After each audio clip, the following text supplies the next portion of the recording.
மின்னலை பிடித்து மேகத்தில் துடைத்து பெண் என்று படைத்து வீதியில் விட்டு விட்டார்.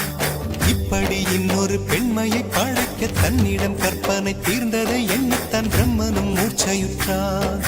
அவளின் ஆசைக்குள் நுழைந்த காற்று உயிரை தடவி திரும்பும் போது மோட்சம் அடைந்து ராகங்கள் ஆகின்றதே.